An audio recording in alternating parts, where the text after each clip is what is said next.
तू चाहता है किसी और को पता न लगे, मैं तेरे साथ फिरूं और मुझे हवा न लगे।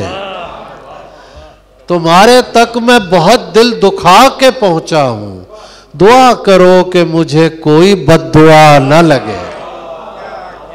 जरूरियात जहां मुझसे पूछने वाले, तुझे ये कैसे बताएं कि तू जरूरी है। ये हमको इश्क गलत फहमियों में डाल गया, वगरना मैं हूं जरूरी न तू जरूरी है। कोई मिलता नहीं ये बोझ उठाने के लिए, शाम बेचैन है सूरज को गिराने के लिए। अपने हमजाद दरख्तों में खड़ा सोचता हूँ, अपने हमजाद दरख्तों में खड़ा सोचता हूँ, मैं तो आया था इन्हें आग लगाने के लिए।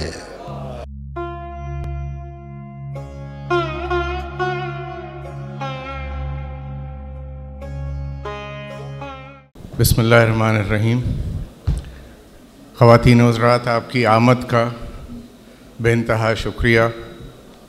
बड़ी खुशनसीबी है हमारी आज के हमारे ह्यूस्टन के मारूफ मोतबर शोराए कराम यहाँ तशरीफ़ रखते हैं।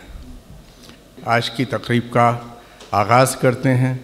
इस तकरीब के मुहर्रिक हमारे अपने शहर के डॉक्टर आसिफ क़दीर साहब हैं, किसी तारुफ़ के मोहताज नहीं हैं। डॉक्टर साहब तशरीफ़ लाइए। डॉक्टर साहब की बड़ी ख्वाहिश थी एक अरसे से कि हम एक प्रोग्राम तरतीब दें, और उस प्रोग्राम की तरतीब ये हो कि शोराए कराम किसी एक शायर की ज़िंदगी के बारे में जान सकें, बैठ के किसी एक शायर को सुन सकें। और ये इस किस्म का शायद चौथा या पाँचवा तजुर्बा है। भरपूर तालियों में इस्तक़बाल कीजिए जनाब अब्बास ताबिश साहब।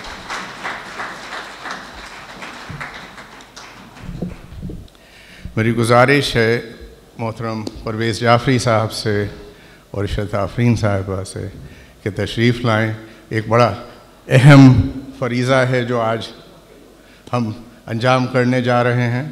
अब्बास ताबिश भाई की कुल्लियात आई है इश्क़ाबाद से, और हम चाहेंगे कि हमारे शोराए कराम गज़नफ़र भाई तशरीफ़ लाइए, तस्नीया फा तशरीफ़ लाइए, और मैं चाहूँगा कि अशरफ शाद साहब आइए। बासित भाई तशरीफ़ लाइए।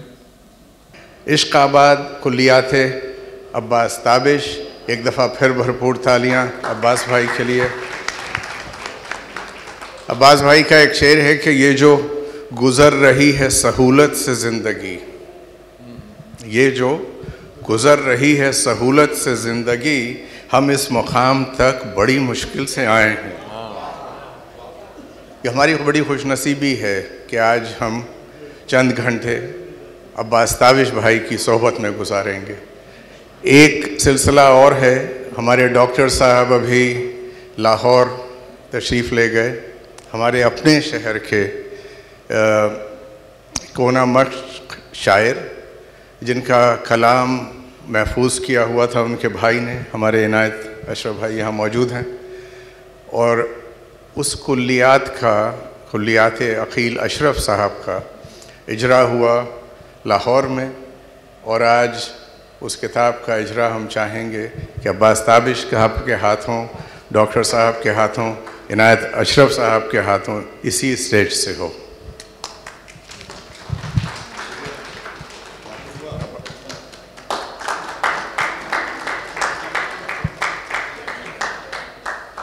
ये बड़ा एक नादिर मौका है कि हमारे शहर में थे एक अरसे, और किसी तारुफ के मोहताज नहीं थे अकील अशरफ साहब।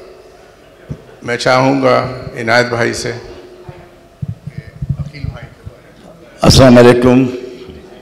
अकील भाई का एक शेर है कि मोहब्बत में मैं अंधा हो गया हूँ, मुझे सब कुछ दिखाई दे रहा है। ये बड़े दुख की दास्तान है कि इतनी उनकी तकरीबन 89 ईयर्स एज थी उनकी, और मैं तकरीबन 80 साल का हूँ। 80 साल मैंने भाई के साथ यूं करके गुजारे हैं। बिल्कुल, तो एक बड़ा साथ था, दोस्त भी थे, बड़े भाई भी थे, बाप की जगह भी थे। और डॉक्टर साहब ने जो कुछ किया है ये बहुत ही अच्छा काम हुआ है। अब्बास भाई ने इसको बड़े, बल्कि मैं और डॉक्टर साहब दोनों अभी लाहौर में थे और वहाँ बड़ा ख़ास मजमे में ये सब इनकी इजरा हुआ था। एक बात आप सबसे है, एक गुजारिश है, लगेगा 1 मिनट लगेगा। कल अकील भाई की सालगिरह थी। We want to sing happy birthday to him. Happy birthday to you, happy birthday to you, happy birthday dear Akeel भाई, हैप्पी टू यू। बहुत बहुत बहुत शुक्रिया। एक रोनुमाई बाकी है जो कि हमने बचाई हुई थी, लेकिन उससे पहले तिलावत करना चाहेंगी पोती हैं। मेरे साथ इस वक्त प्रिंसेस सफ़ा अली कदीर। ये मेरी कोई बेटी नहीं थी, लेकिन ये मेरी ग्रैंड डॉटर है। और ये आपको कुरान की कोई आयत पढ़ के सुनाएंगी। प्रिंसेस सफ़ा अली कदीर। अऊज़ु बिल्लाहि मिनश शैतानिर रजीम। बिस्मिल्लाहिर रहमानिर रहीम। अल्हम्दुलिल्लाहि रब्बिल आलमीन अर्रहमानिर रहीम मालिकि यौमिद्दीन। इय्याका नअबुदु व इय्याका नस्तईन। इहदिनस सिरातल मुस्तक़ीम सिरातल लज़ीना अनअमता अलैहिम गैरिल मग़ज़ूबि अलैहिम वलद्दालीन। आमीन।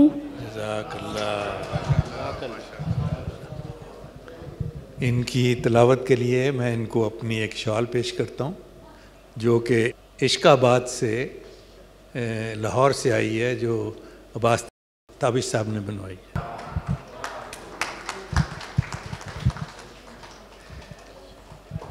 माशाल्लाह माशाल्लाह। ब्याज़े सुखन डॉक्टर आसिफ रियाज कदीर, इसकी रोनुमाई आप डॉक्टर साहब के साथ जो है मिलके।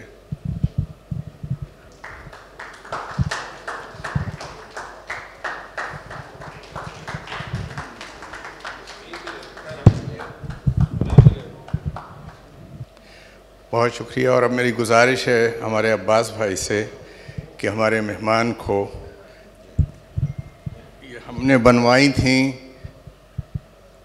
हमारे अब्बास ताबिश साहब के जश्न के लिए, और जब पता लगा कि अशरफ शाह साहब यहाँ तशरीफ़ ला रहे हैं तो हमने सोचा कि क्या अच्छा हो कि पहली शॉल अब्बास भाई हमारे मेहमान ऑस्ट्रेलिया से जो आए हुए हैं।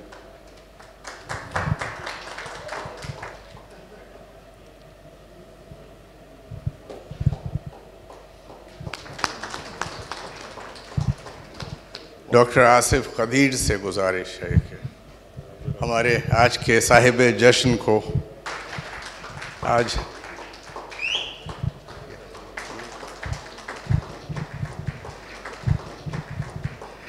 अब्बास भाई जो हैं वो हम दोनों को भी ऐसा ही कुछ अगर तोहफा दे दें तो क्या अच्छा हो। डॉक्टर साहब को, डॉक्टर साहब के लिए थालियां हैं। और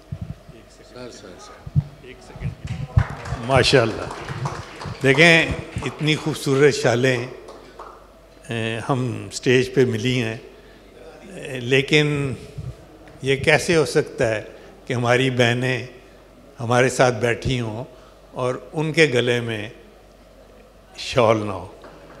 तो उसके सिलसिले में मैंने 10 शॉलें लेके आया हूँ उन लोगों के लिए जो आज यहाँ हाजिर हैं। मैं उन सब के नाम लेता हूँ कि आप लोग तशरीफ़ लाएं, ताकि आप सब के गले में एक अदद शॉल पहनते हैं। ताकि आप तमाम हमारे साथ शामिल हैं। पहले मैं गुजारिश करूँगा इशरत आफरीन साहब वो तशरीफ़ लाएँ, तस्नीम आबदी साहब से, ज़रताशा शाह साहब से, आयशा मलिक साहब से, यास्मीन शाद से, नवीदा गनफर हाशमी साहिबा से, फिरदौस अदील ज़ैदी जो कि अदील ज़ैदी साहब की बेगम उनसे थे, और अज़रा आमिर ख़ान साहिबा से, लीना शाह 103.5 FM से, तस्नीम ज़ुबैरी साहब से, और मैंने प्रिंसेस सफ़ा को पहले ही दे दिया शॉल। Thank you.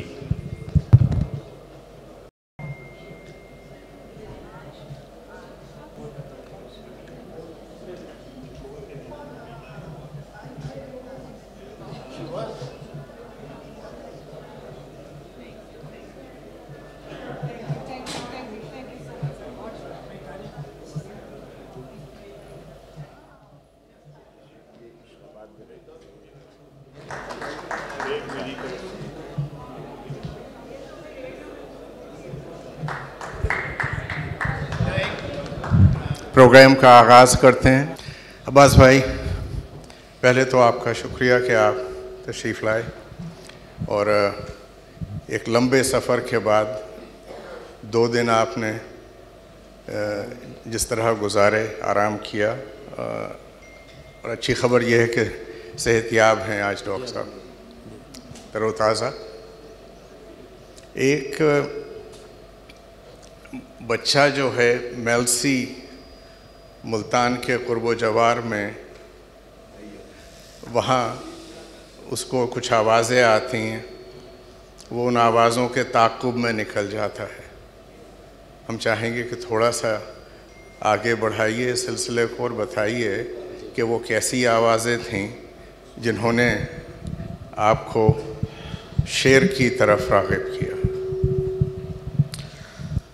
सबसे पहले तो मैं शुक्रगुज़ार हूँ डॉक्टर आसिफ रियाज़ कदीर साहब का, अदील ज़ैदी साहब का, जिनकी मोहब्बत मुझे यहाँ खींच लाई। अदील भाई, ऐसा है कि 1975 की बात है, मैं 9th क्लास में पढ़ता था। तो एक शाम मैं घर में बैठा कुछ पढ़ रहा हूँ, अपना होमवर्क कर रहा हूँ, तो मुझे कुछ आवाज़ें महसूस हुई। हमारा शहर एक मज़ाफ़ाती शहर है, मुल्तान के नवाह में, मेल्सी जिसे कहते हैं। तो मुझे लगा कि ये आवाज़ें जो हैं ये कुछ डिफरेंट हैं। हमारे शहर में या तो अज़ानों की आवाज़ होती है, या कोई महफ़िल मिलाद हो रही है, या कोई मौलाना किसी मस्जिद में गरज रहे होते थे, तो इस तरह की आवाज़ें हमें महसूस होती थी। लेकिन ये आवाज़ें कुछ डिफरेंट थी। तो मैं उन आवाज़ों के ताक़ुब में निकल पड़ा। हमारे घर से थोड़े से फासले पर बल्दिया का एक बाग़ है, और उसके लॉन में देखा कि 150 लोग बैठे हैं। एक साहब कुछ पढ़ रहे हैं, और जब वो पढ़ते हैं तो वो मजमा जो है वो वाह वाह करता है। वो अच्छा ज़माना था, उसमें शेर पर क्लैप नहीं होती थी, वाह वाह का सिलसिला था। तो मुझे उस वक्त तक नहीं मालूम था कि ये जो साहब खड़े हैं इन्हें शायर कहा जाता है, और जो लोग वाह वाह कर रहे हैं ये दाद है, और इस महफ़िल को मुशायरा कहते हैं। तो मुझे बहुत अच्छा लगा, मैं सुनता रहा। उस वक्त पढ़ रहे थे वहाँ के हमारे शायर नज़ीर असफ़र साहब। तो मैं जब वहाँ से उठा और घर की तरफ जा रहा था, तो मेरे दिल में ये बात पैदा हुई कि ये तो काम मैं भी कर सकूँ। तो ये नुक्ता आगाज़ था, ये एक अल्लाह की तरफ से एक उस तरफ मेरा जाना और उस तरफ मायल होना, और बस वहाँ से सफ़र शुरू हुआ। और वो ऐसा सफ़र है कि अल्हम्दुलिल्लाह जारी सही। स्कूल में बैतबाजी का सिलसिला था और आपके वालिद से आपकी बातचीत हुई, उन्होंने बांगे दरा आपको। जी, ये 5वीं जमात का वाक़या है कि उस ज़माने में बच्चों को शेर याद करवाए जाते थे। बैतबाजी होती थी हमारे स्कूल में, तो मुझे भी कहा गया कि कुछ शेर याद करो। तो मैं घर आया तो मुझे नहीं मालूम था कि शेर क्या होता है, जैसे मैं पहले भी अर्ज़ कर चुका हूँ। तो मेरे वालिद मेरे लिए एक बांगे दरा लेके आए। जो पहली किताब मैंने ज़िंदगी में पढ़ी वो बांगे दरा थी। तो उससे कुछ शेर याद किए मैंने और बैतबाजी के मुकाबलों में मैं शरीक हुआ। तो यहाँ वालिद का जो ज़िक्र आया है, मेरे वालिद पढ़े लिखे नहीं थे, लेकिन मेरे वालिद बहुत वियनरी आदमी थे, बहुत विज़डम थी। मैंने उनसे ज़िंदगी में बहुत कुछ सीखा है। 5वीं जमात का मेरा रिज़ल्ट आया, मैं फ़र्स्ट आया स्कूल में। तो मेरा एक दोस्त आया बच्चा, मैंने बड़ा फ़ख्रिया अंदाज़ में उसे कहा कि मैं फ़र्स्ट आया हूँ और तुम फ़ेल हो गए हो। तो मेरा बाप सुन रहा था। मेरे बाप ने मुझे अलग बुला के कहा, बेटा ऐसी खुशी जिसके इजहार से किसी को तकलीफ़ पहुँचे उस खुशी पे लानत है। तो सच्ची बात है कि मेरे बाप ने मेरी उस दिन एक्साइटमेंट पूरी ज़िंदगी के लिए ख़त्म कर दी। मैं अल्लाह का शुक्रगुज़ार होता हूँ। मैं एक्साइटमेंट यकीनन होती है, खुशी होती है, लेकिन उसका इजहार जो है वो मेरे लिए बहुत मुश्किल है। बहुत शुक्रिया जी। बिस्मिल्लाह। वालिद का जहाँ ज़िक्र आया तो बहुत जल्दी आपकी और आपके वालिद की जुदाई हुई। आपकी उम्र उस वक्त तकरीबन 16 बरस थी जी। शेर का सिलसिला वहाँ से शुरू हुआ? शेर का सिलसिला तो शुरू हो चुका था। वालिद का इंतकाल हो गया 1977 में, और मैं कोई और महसूस नहीं करता वो बातें करते हुए जिनसे मैं गुज़र कर आया हूँ। जब वालिद का इंतकाल हुआ तो हमारे घर कफन के पैसे नहीं थे, तो वहाँ से अल्लाह ने ऐसा हाथ पकड़ा और रास्ते बनते चले गए। मैं घर से निकल पड़ा। मैं चाहता था गवर्नमेंट कॉलेज लाहौर में पढ़ना, लेकिन मेरिट नहीं बना, लेकिन ख्वाहिश थी कि मैं इस कॉलेज में पढ़ूं। उस ज़माने में रेडियो मुल्तान में बहुत सुनता था और उस पर मजीद अमजद का बहुत ज़िक्र होता था कि मजीद अमजद 74 में उनका इंतकाल हुआ। तो मैं उनसे बड़ा मुतासिर था। किताब थी नहीं घर में, लेकिन मैं रेडियो पर सुन सुन के मैंने ये फ़ैसला किया कि मैं मजीद अमजद से तो नहीं मिल सका, मैं उनके शहर साहिवाल में जाके पढ़ूँगा। तो वहाँ गया, मेरा एडमिशन हो गया। मैंने वो शहर देखा, वो स्टेडियम होटल जहाँ मजीद अमजद बैठते थे। मैंने वो गली देखी जिसके बारे में उन्होंने कहा, मैं रोज़ इधर से गुज़रता हूँ, कौन देखता है, मैं जब इधर से ना गुज़रूँगा कौन देखेगा। देखिए, शेर एक ऐसी चीज़ है कि शायर नहीं रहता, लेकिन उसके शेर आपको खींचते हैं, ले जाते हैं। मैं स्टेडियम होटल में बहुत दिन बैठा, मैं कैफ़े डी रोज़ में बैठा जहाँ वो बैठते थे, मैं उस कॉलेज में पढ़ता रहा जहाँ वो सुबह मॉर्निंग वॉक करते थे, और वो फ्री टाउन मैंने देखा जहाँ वो घूमते फिरते थे। तो मुझे ऐसा महसूस हुआ कि मैं मजीद अमजद के साथ हूँ। वहाँ से मैंने इंटर किया और उसके बाद फिर मैं घर आ गया। वालदा हमारी शायरी के बहुत ख़िलाफ़ थी। वो कहती थी कि एक तो घर में गुर्बत है और दूसरा तुम शायर बन रहे हो। को शायरों का जो तसव्वुर हमारे यहाँ था और अब तक भी है कि शायर एक निकम्मा आदमी होता है जो काम नहीं करता कोई। और अक्सर लतीफ़े भी बने हुए हैं। किसी शायर से पूछा किसी ने कि आप क्या करते हैं, वो कहते शायरी करता हूँ। कहता और क्या करते हैं, कहता और भी शायरी करता हूँ। तीसरी बार पूछा तो उसने कहा भाई मैं शायरी करता हूँ, कितनी बार बताऊँ आपको। तो वालिदा से मेरी मोहब्बत मेरी शायरी में भी मौजूद है। और मैं क्या बताऊं कि हर बच्चे को अपनी माँ से और माँ को बच्चे से मोहब्बत होती है। रात को जब सोए हुए मैं देखता था कि अब वालदा सोई हुई हैं सहन में, मैंने कागज़ कलम रखा होता था और चाँद की रोशनी में उठ के इधर मैंने पहला लफ्ज़ लिखा और उधर वालदा जाग गई। वो डांटती थी कि तुम्हें कितनी बार मना किया है कि तुम ये काम ना करो। फिर मेरे उस्ताद जिनका मैंने ज़िक्र किया वो उनके घर गईं, उनकी बेगम से कहा कि तुम्हारा मियाँ तो निकम्मा आदमी है, इसको क्यों निकम्मा बना रहा है और शायरी क्यों इसको सिखा रहा है। खैर वो आ गई वापस। एक दिन मैं घर में आया तो हमारे घर में वो ज़माना था जिसे मैंने बाद में एक शेर में भी लिखा, खा के सूखी रोटियां पानी के साथ जी रहा था कितनी आसानी के साथ। तो जब मैं घर आया तो हमारे घर में, जिसमें कभी चटनी से हम रोटी खा रहे हैं, कभी दाल है, कभी कुछ है, बहरहाल अल्हम्दुलिल्लाह, तो गोश्त पका हुआ था। और वालदा ने मुझे पूछा कि बेटा ये जो शायरी होती है इससे कुछ पैसे भी मिलते हैं। मैंने कहा भाई ये तो कोई ब्रेक थ्रू होने जा रहा है। मैंने कहा माँ सिर्फ पैसे, लोगों ने तो शायरी से कोठियाँ, कारें और पता नहीं क्या क्या बना लिया। कहती अच्छा बेटा अगर ऐसा है ना तो फिर मैं तुम्हें इजाज़त देती हूँ। फिर भी मुझे समझ नहीं आई कि इजाज़त अचानक क्यों दे रही हैं वो मुझे।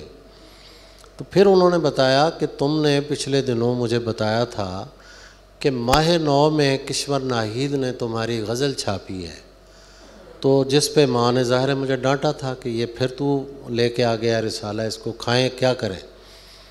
तो कहने लगी कि उस रिसाले से 29 रुपए का मनी आर्डर आया था आज, तो उससे हमने घर में ये खाना बनाया है।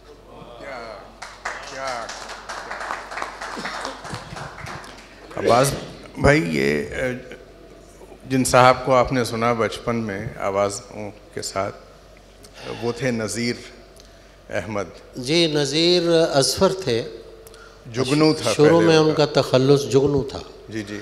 लेकिन हमारे शहर के सहाफ़ी जो शायरों से खुश नहीं थे तो वो अक्सर जुगनू की बजाय जंगजू छाप देते थे। तो उन्होंने कहा कि भाई ये जुगनू नहीं छापेंगे, ये जंगजू ही छापेंगे। तो उन्होंने फिर अपना तखल्लुस बदल लिया असफर। तो अल्लाह उन्हें गरीक़ रहमत करे, उनके 4-5 मजमूए शाया हुए और अब भी उनका नाम जो है आता है तो मेरा दिल जो है वो एहतराम में झुक जाता है उनके हुज़ूर।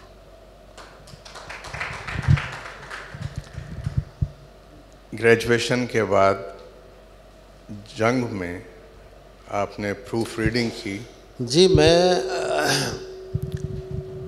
इंटर किया जब मैंने, तो मेलसी में मैं वापस आ गया और वालिद के इंतकाल के बाद बड़े भाई ने जो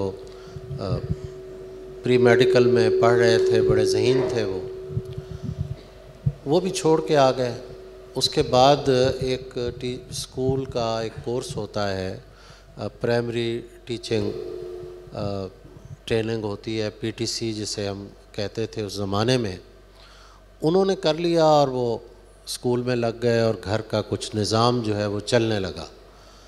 तो मुझे भी भाई ने कहा कि तुम भी यही कर लो, मैंने कर लिया। मैं भी स्कूल टीचर लग गया। उस ज़माने में नौकरी आसानी से मिल जाती थी। तो सुबह मैं घर से निकलता था 8 बजे और स्कूल पहुंचने का वक्त 8 बजे होता था और मेरी पोस्टिंग थी शहर से कोई तकरीबन आधा पौना घंटा या घंटा साइकिल चला के मैं जाता था और पहुंचता था। तो मैं अमूमन घंटा डेढ़ लेट पहुंचता था। एक दिन गया तो स्कूल इंस्पेक्टर बैठे हुए हैं, मुझे कहने लगे घड़ी देखिए। मैंने कहा जी देखिए। तो 8 बजे का टाइम है और तुम यहाँ 9 साढ़े 9 बजे पहुँचे हो। मैंने कहा सर मैं 8 बजे साइकिल पे बैठ जाता हूँ और मेरी ड्यूटी शुरू हो जाती है। तो खैर उन्होंने एक उस ज़माने में एक END रूल्स होते थे, या उन्होंने मेरी इंक्वायरी शुरू करा दी। इसी दौरान में किसी ने मुझे कहा कि अगर शायर बनना है तो लाहौर चले जाओ। मैंने नौकरी छोड़ी, मैं लाहौर पहुंच गया। अब लाहौर जिस दिन मैं पहुंचा हूं उस दिन मुझे लाहौर में जानने वाला एक आदमी भी नहीं है। एक हकीम महमूद रिजवी हमारे साहिवाल में होते थे, बहुत बड़े नसर निगार थे, माहिर इकबाल थे। तो उन्होंने एक रुका दिया मुझे रोज़नामा जंग के लिए कि अक्टूबर में रोज़नामा जंग शुरू हो रहा है, तुम वहाँ चले जाओ, क़य्यूम एहतसामी साहब होंगे, उन्हें जाके दे दो। तो मैं पहुँच गया वहाँ उन्हें मैंने रुका दिया। तो उन्होंने कहा कि क्या पढ़े हुए हो? मैंने कहा जी इंटर किया हुआ है। कहता बस यहाँ प्रूफ रीडिंग सेक्शन में बैठ जाओ। और उसके बाद जो है बस हम बैठ गए। 700 रुपये माहाना तनख्वाह मुकर्रर हुई। और पहली रात जो है मुझे नहीं मालूम था कि मैंने कहाँ रुकना है। तो 3 दिन मैंने फुटपाथ पे उस शहर में गुजारे और फिर आहिस्ता आहिस्ता एक सिलसिला बनता चला गया। तो लाहौर का वो ज़माना जो है मैं समझता हूँ कि कभी नहीं भूलता, हमें अच्छा लगता है। इसी दौरान में एहसान दानिश साहब से मेरी मुलाकात हुई। एहसान साहब फालिज के पेशेंट थे। वो एक लकड़ी का एक तख्त था जिस पे बैठे रहते थे, वो उतर नहीं सकते थे। मैं ड्यूटी से पहले और ड्यूटी के बाद मैं अक्सर चला जाता था। दफ्तर था हमारा रेलवे स्टेशन से, अल्लामा इकबाल रोड है उस पर जंग का दफ्तर, वहाँ से पैदल चल के मैं नई अनारकली पहुँचता। दिल्ली मुस्लिम होटल के साथ सीढ़ियाँ थीं और वो चढ़ के ऊपर सामने एहसान साहब बैठे होते थे और वो दरवाज़ा उनका खुला रहता था। मैंने कभी उन्हें सोया हुआ नहीं देखा, कभी भी नहीं। मैं रात के 2 बजे गया हूँ, 3 बजे गया हूँ, दिन को गया हूँ, या पढ़ रहे हैं या लिख रहे हैं या कोई मुलाकाती बैठे हुए हैं। एक छोटा सा वाक़या सुना के मैं आगे बढ़ता हूँ, क्योंकि जब मैं बात करता हूँ तो अपने मोहसिनों का ज़िक्र मैं बहुत ज़रूरी समझता हूँ।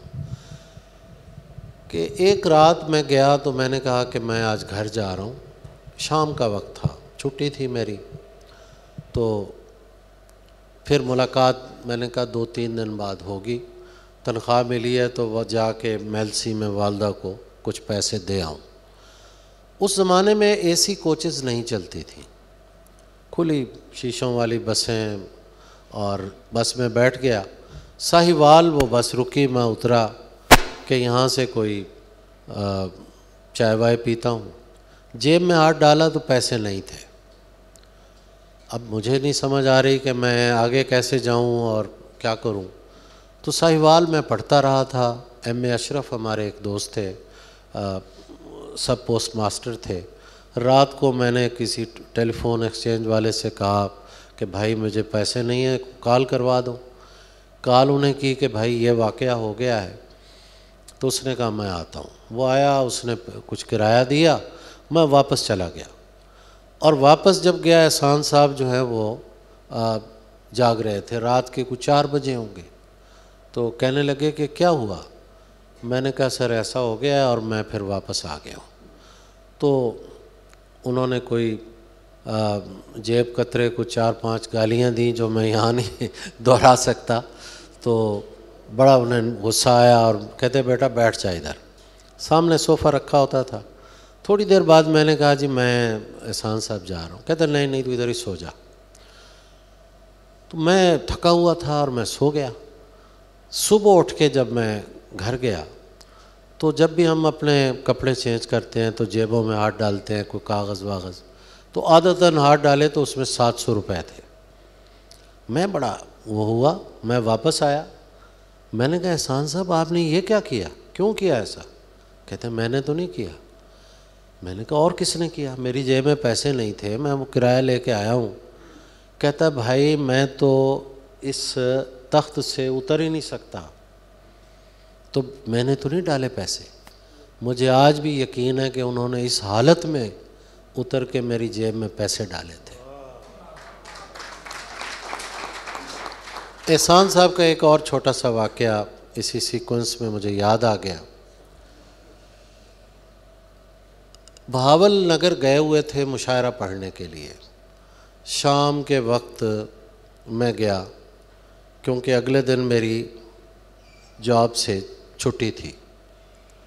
मैंने देखा वो सोए हुए हैं, मैंने कभी सोए हुए नहीं देखा उन्हें, आहट से जाग गए। उसके बाद वो बातें करते रहे। मैंने कहा एहसान साहब कल मुशायरा है अलहमरा में, 22 मार्च का दिन था और वो 23 मार्च के हवाले से मुशायरा था, तो मैं आपके साथ जाके सुनना चाहता हूँ। तो मुझे कहने लगे बेटा अगर सुनना है तो फिर 4 बजे आ जाना। मैंने कहा एहसान साहब मुशायरा 8 बजे, मैं 4 बजे क्या करूँगा? कहता भाई मेरे साथ चलना है तो 4 बजे आना। मैंने कहा ठीक है सर, मैं 4 बजे आ जाऊँगा। मैं चला गया रात को घर अपने। सुबह मेरी छुट्टी थी, ये मोबाइल उस ज़माने में होते नहीं थे, ना रेडियो ना अखबार, कुछ नहीं मैंने वो पढ़ा।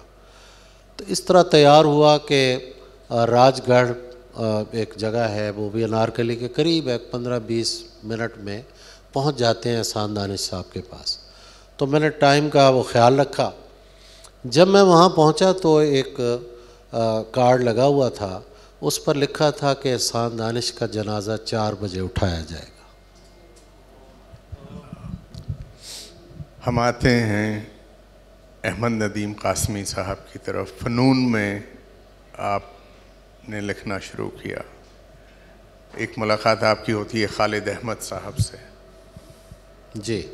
उससे पहले एक साहब आपको मना भी करते हैं कि मत मिलिएगा। मैं वहीं था, रोज़नामा जंग में बैठा हुआ था, तो एक साहब आए, अल्लाह उन्हें सेहत दे, आजकल बीमार हैं, उनके लिए बहुत दुआएं हैं। तो उन्होंने मुझे कहा कि तुम नए नए शहर में आए हो तो खालिद अहमद से नहीं मिलना, वो गुमराह करता है नए लड़कों को। अच्छा, ज़िंदगी में मुझे अब तो खैर ऐसी वो नहीं रही सूरत, पहले मुझे जिस काम से भी मना किया गया वो मैंने ज़रूर किया ज़िंदगी में। तो मैंने सोचा कि यार ये जो बंदा रोक रहा है तो जाके देखें तो सही खालिद अहमद क्या है जिससे रोका जा रहा है। अगले दिन मैं अहमद नदीम कासमी साहब के दफ्तर का पता पूछ के पहुंच गया।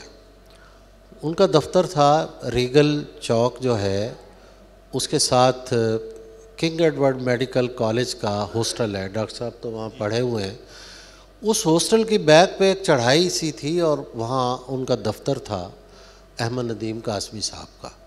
जिस लम्हे मैं उस दफ्तर में दाखिल हुआ, उसी लम्हे वही साहब जो मुझे मना करने वाले थे वो खालिद अहमद के घुटने दबा रहे थे। तो तो बहरहाल इस तरह के हादसे जो हैं ज़िंदगी में, मैं समझता हूँ कि उनसे मुझे रास्ता ही मिला है। और फिर 24 बरस हम कासमी साहब के दफ्तर में जाते रहे और उसी दफ्तर में ही मेरी इशरत आफरीन से पहली मुलाकात हुई थी।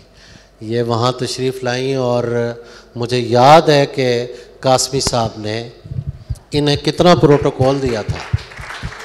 इनका मजमुआ छप चुका था कुंज पीले फूलों का और वो मजमुआ लेकर आई थी और इनके बाद भी कासमी साहब जो हैं मैं समझता हूँ कि बड़े आला सतह पे और अच्छे अल्फाज से इशरत आफरीन का ज़िक्र करते थे।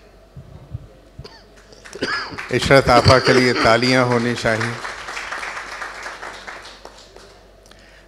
जिन खालिद अहमद साहब का ज़िक्र इन्होंने किया वो खदीजा मस्तूर और हाजरा मस्तूर साहिबा दोनों के भाई थे और एक अरसे इनके साथ रहे। अब्बास भाई, थोड़ा हम निकल गए घर से बहुत जल्दी मेलसी से, तो कुछ भाइयों के बहनों के नाम भी बताते चलें और बच्चों के नाम भी बताते चलें, फिर आगे बढ़ते हैं। मेरे बड़े भाई मुश्ताक अहमद, उन्होंने सारी ज़िंदगी टीचिंग की। उनके 4 बच्चे हैं, डॉक्टर है एक बच्चा, एक जो है छोटा उमैर मुश्ताक, वो माशाल्लाह इस वक्त यूथ का बड़ा मकबूल शायर है वहाँ। उसने इसमें फूड टेक्नोलॉजी में एमफिल किया है। फिर 2 बहनें हैं मेरी, ज़ुबैदा, कौसर, और मेरी एक बेटी है 16 साल की है और वो कॉलेज में पढ़ रही है। बल्कि पिछले दिनों ऐश भाई आए तो ये हमारे घर नहीं आए, तो बेटी ने बड़ा एक गिला किया कि ऐश अंकल आए थे, मुझे मिले क्यों नहीं आके। तो फिर इन्होंने उसे मनाने के लिए कॉल की और बताया कि बेटा मैं फिर आ रहा हूँ, मैं मिलूँगा आपको। तो बस ये फैमिली हमारी मुख्तसर सी। और मैं ज़ाहिर है कि 81 से लाहौर में हूँ और कई बार सोचा कि रिटायरमेंट के बाद मैं चला जाऊँ मुल्तान में या मेलसी में, तो अल्लाह ने एक और इंतज़ाम कर दिया कि जहाँ अहमद नदीम कासमी साहब होते थे जिस मसनद पे मजलिस तरक्की अदब की, तो आजकल मैं वहाँ उस जगह पे डायरेक्टर हूँ। ये देखिए सफ़र कहाँ से शुरू होता है। मजलिस तरक्की अदब लाहौर में हम गए, वहाँ दिसंबर में। अब्बास भाई उसी दफ्तर में उसी कुर्सी पे बैठते हैं, वहाँ अहमद नदीम कासमी साहब की तस्वीर लगी हुई है, पहले वही थे वहाँ पे। तो एक पूरा सफ़र है इनका।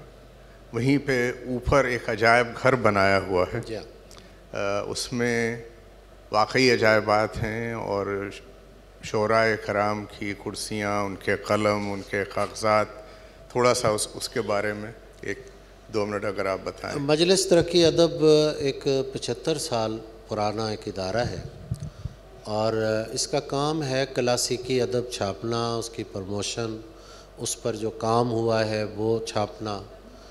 तो इसके साथ साथ हमने वहाँ एक अदबी अजायब घर बनाया हुआ है। तो उसमें मरहूम अहले कलम की चीज़ें जो उनके वरसा से हम लेते हैं, तो वहाँ हम रखते हैं पूरा डिस्क्रिप्शन के साथ। उसमें मंटो की चीज़ें भी हैं, उसमें तिलोक चंद महरूम की बंदूक तक मौजूद है वहाँ। मैंने कई बार सोचा कि किसी शायर की बंदूक या खंजर वगैरह नहीं रखने चाहिए, लेकिन हमें मुयस्सर ही वही आई तो हम क्या करें। तो इसी तरह मुनीर नियाज़ी, इशफाक अहमद, बानो कुदसिया, मोहसिन एहसान, खालिद अहमद, हिमायत अली शायर, अहमद नदीम कासमी की बहुत सी चीज़ें हैं। अभी फैज़ फैमिली ने हमें कहा है कि वो कुछ चीज़ें हमें देंगे, तो आपसे भी दरख्वास्त है, आपके बड़ों में कोई बड़े अदीब शायर गुज़रे हों, उनकी हैंड रिटन कोई चीज़ें हों, तो वहाँ महफूज हो जाएंगी। जैसे अभी अकील अशरफ साहब की कुल्लियात छापने का हमें मौका मिला, तो उनकी डायरियाँ, उनकी चीज़ें जो हैं वो हमने वहाँ प्रिज़र्व कर दी हैं और वो इंशाअल्लाह हम नहीं होंगे, लोग आके देखेंगे कि ये अकील अशरफ के हाथ की चीज़ है, ये कासमी साहब की कुर्सी है जिस पे वो बैठते थे, तो ये एक यादगार जो है वो बन जाती है। एक और यादगार का जिक्र करके आगे बढ़ते हैं। उसी दफ्तर के सामने चाय खाना है और चाय खाने में बड़ी महफिल होती हैं और बड़ी ज़बरदस्त सिलसिले रहते हैं। सख्त सर्दी थी।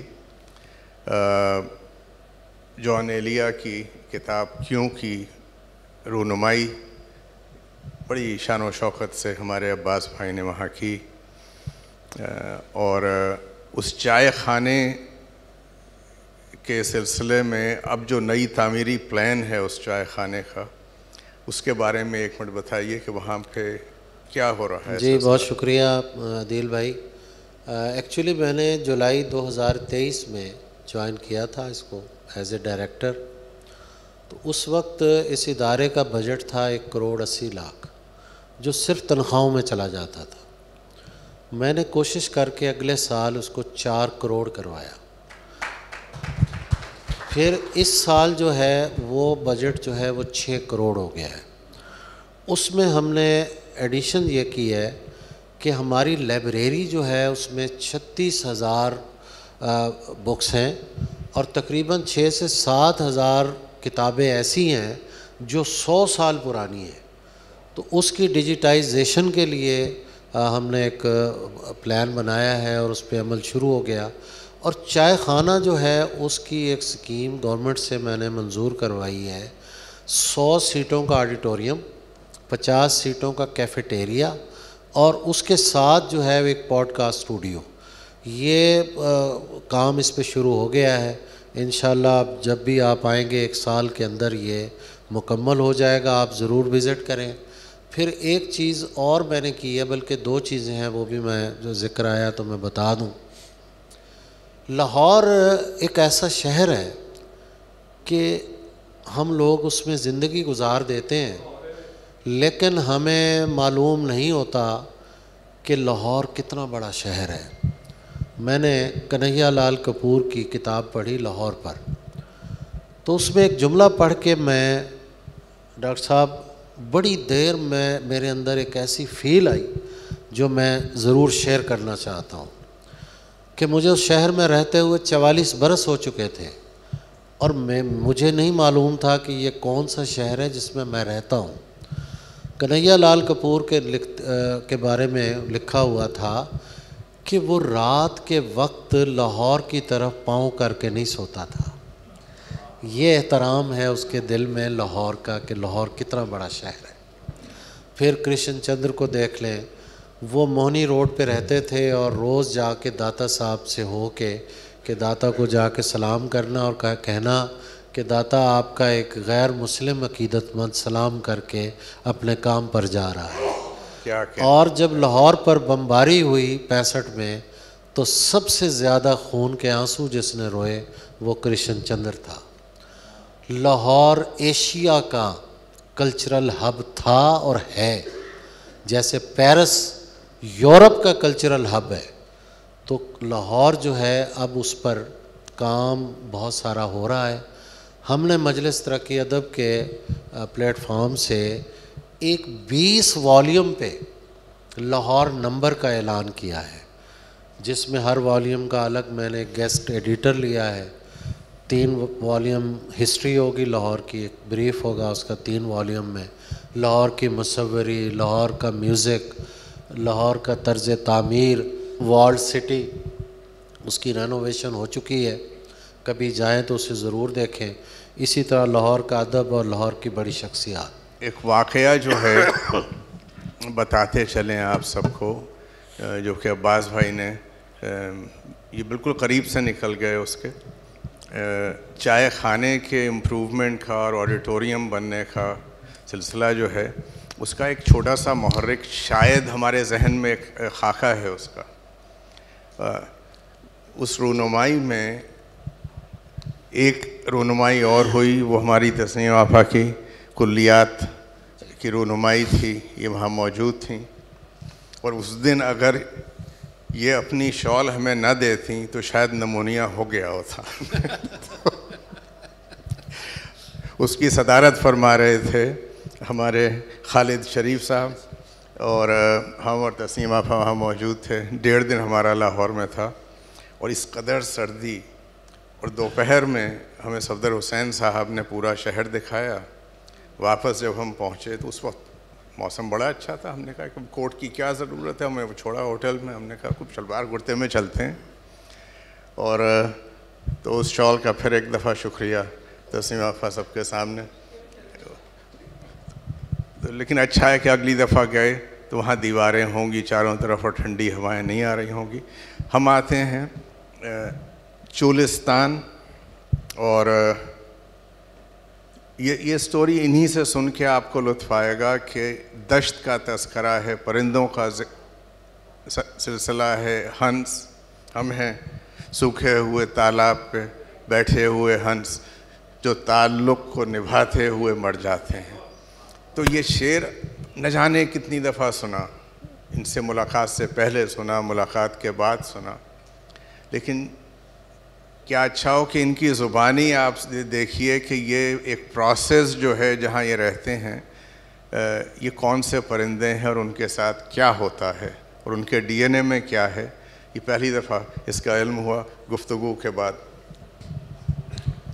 शुक्रिया दिल भाई। ये दश्त की नई डेफिनेशन है जो कि हमने डिस्कवर की है।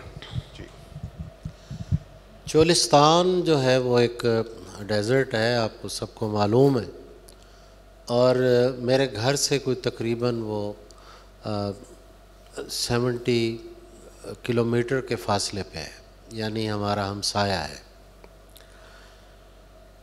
तो चोलिस्तान मेरी ज़ाहिर दिलचस्पी का मौजू है, हमारे जिस्म में 65% से ज़्यादा पानी है, बाकी दूसरी चीज़ें हैं, मिट्टी है। पानी को पानी खींचता है और इसी तरह हमारी जो रूह है उसके बहरान जो है वो हमें सहरा की तरफ ले जाता है और उसे वहाँ जाके एक अजीब सन्नाटा सुनने का मौका मिलता है और बहुत कुछ हमें बसर करने को वहाँ मिलता है। तो मैं चोलिस्तान में बचपन से ही जाता रहा हूँ। ख्वाजा फरीद की काफ़ियाँ, उसमें रोही का ज़िक्र, और वो हमारे यूँ समझें कि घुट्टी में हमें मिला है और हम सुनते आए हैं।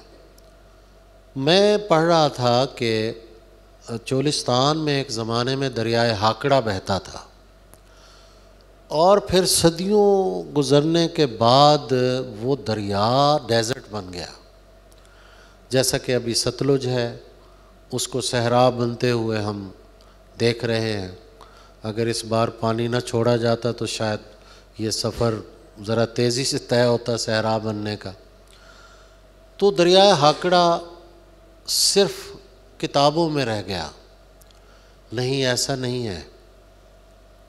मैंने उस पर पूरी रिसर्च की। उसके किनारे जो आबाद परिंदे थे वो वहाँ से माइग्रेट कर गए, वो रशियन स्टेट्स में कहीं चले गए। उनकी पता नहीं कितनी नस्लें गुज़र चुकी होंगी, अगर हज़ारों नहीं तो सैकड़ों ज़रूर होंगी, बल्कि इससे भी ज़्यादा होंगी। तो उन परिंदों के जो बच्चे हैं उनके डीएनए में वो दरिया आज भी बहता है। जब वहाँ हालात ख़राब होते हैं मौसम के, तो वो परिंदे लाखों की तादाद में वहाँ से उड़ते हैं और अपने नॉस्टैल्जिया के गूगल मैप के ज़रिए वो उसी डेज़र्ट में आते हैं और वहाँ शदीद गर्मी में वो मर जाते हैं। तो वहाँ से ये एक मुझे इंस्पिरेशन मिली और फिर दश्त जो है मेरे यहाँ अपनी अव्वलीन सूरत में वही चोलिस्तान है और उसके बाद दश्त नैनवा है। दश्त कैस हम गज़ल में लिखते ज़रूर हैं, लेकिन ना हमने देखा है ना हमें पता है कि वो क्या दश्त है। लेकिन गज़ल का सिंबलिज़म जो है वो हमें कभी कभी वो लिखवाता ज़रूर है, लेकिन दश्त जो है वो असल में चोलिस्तान और उसके बाद दश्त करबला है। तो दश्त में प्यास बुझाते हुए मर जाते हैं, हम परिंदे कहीं जाते हुए मर जाते हैं। हम हैं सूखे हुए तालाब पे बैठे हुए हंस, जो ताल्लुक़ को निभाते हुए मर जाते हैं। घर पहुँचता है कोई और हमारे जैसा, घर पहुँचता है कोई और हमारे जैसा, हम तेरे शहर से जाते हुए मर जाते हैं। उनके भी कत्ल का इल्ज़ाम हमारे सर है, उनके भी कत्ल का इल्ज़ाम हमारे सर है, जो हमें जहर पिलाते हुए मर जाते हैं। क्या कहने। उनके भी कत्ल का इल्ज़ाम हमारे सर है, जो हमें जहर पिलाते हुए मर जाते हैं। ये मोहब्बत की कहानी नहीं मरती, लेकिन ये मोहब्बत की कहानी नहीं मरती, लेकिन लोग किरदार निभाते हुए मर जाते हैं। हम हैं वो टूटी हुई कश्तियों वाले ताबिश, हम हैं वो टूटी हुई कश्तियों वाले ताबिश, जो किनारों को मिलाते हुए मर जाते हैं। बहुत शुक्रिया। क्या क्या क्या क्या क्या क्या क्या क्या। एक सवाल जो है वो रहता है, लेकिन उस सवाल पे बाद में आएंगे। मैं डॉक्टर साहब इस कदर खामोशी से ये सारा वाक़या सुन रहे थे, मैं चाहूँगा कि डॉक्टर साहब के जहन में जो सवालात इस बज़्म के लिए हैं वो यहाँ हो जाएं, वरना तो कल आपकी बज़्म में तो आना ही है। बहुत बहुत शुक्रिया अदील ज़ैदी साहब। पहले तो मैं अदील ज़ैदी का बहुत शुक्रिया अदा करता हूँ और मुबारकबाद देता हूँ कि आज की महफ़िल का तमाम ज़िम्मेदारी और एहतमाम इन्होंने किया है। मुझे इनसे पहली दफ़ा काम करने का इत्तेफाक हुआ है और बड़ा अनोखा ही तजर्बा हुआ है। इन्होंने ये हॉल खुद ही अरेंज किया है, ये बैनर इन्होंने लगवाया, यहाँ तक कि इस खाने का मेन्यू और इसका सारा बिल इन्होंने मेरे आने से पहले ही दे दिया हुआ। तो आप मैंने आज तक इस किस्म की पार्टनरशिप ज़िंदगी में नहीं देखी है। और मुझे समझ नहीं आ रहा था कि मैं क्या करूं, तो मैं इनकी इजाज़त के बगैर जेब में एक लिफाफा ले आया हूं। मैंने कहा बवक्त ज़रूरत ये काम ज़रूर आ जाएगा। मैं आपके सामने हूं और इस शहर में 45 साल से हूं। बहुत से लोग सोचते हैं कि मेरा और ताबिश का क्या ताल्लुक़ है। इनका ताल्लुक़ मेरा उससे, जैसे आप कोई भी प्रोफेशन करते हैं, जैसे मैं सर्जन हूँ, मुझे सर्जरी सीखने के लिए उस्ताद चाहिए था जिसने मुझे सर्जरी सिखाई। और ये मेरा ईमान है कि जो लोग शायरी करते हैं वो किसी उस्ताद से शायरी सीखते हैं। ठीक है, आमद भी होती होगी, लेकिन शायरी करना का महारत के लिए आपको उस्ताद की ज़रूरत है। जैसे फैज़ अहमद फैज़ साहब को सूफ़ी तबस्सुम की ज़रूरत थी, इसी तरह मुझे भी शायर जलील अकील अशरफ साहब की ज़रूरत थी, जो कि अनायत अशरफ साहब के भाई हैं। तो उनकी वफ़ात पे हम अनायत अशरफ साहब के पास थे और वहाँ दो बहुत अहम शख्सियत थीं, जिनमें एक अदील ज़ैदी साहब थे और एक अब्बास ताबिश साहब थे। और इनके हमरा हमारे एक बहुत नौजवान शायर रहमान फारिस साहब थे। अदील ज़ैदी साहब ने एक वीडियो दिखाई जिसमें अब्बास ताबिश साहब, अनायत अशरफ साहब, अकील अशरफ साहब और अकील ज़ैदी है। और वो जो मैंने देखी तो वो नशिस्त इनके घर थी, और वो देख के ज़ाहिर है मेरे उस्ताद की वफ़ात हुई थी, मैं बड़ा इमोशनल हो गया था। और मुझे उस रात पहली दफ़ा मालूम हुआ कि अनायत अशरफ को उनके बड़े भाई ने कहा कि मेरी कुल्लियात मैं छुपाना चाहता हूँ। हालांकि मेरे उस्ताद थे, उनके होंठों ने जुम्बिश नहीं दी कि मेरे तक लाएं, हालांकि उनका काम फौरी हो जाता। तो मैंने फौरी तौर पे कहा कि अगर आप वो सारा दे दें मुझे, उनका सारा कुलियात का तमाम डायरियाँ मुझे दे दें तो मैं उसको छुपवा देता हूँ। अभी मेरे मुंह से ये बात ख़त्म नहीं हुई थी तो अब्बास ताबिश साहब ने कहा कि मैं इसका ज़िम्मा लेता हूँ और मैं इसको पब्लिश करूँगा।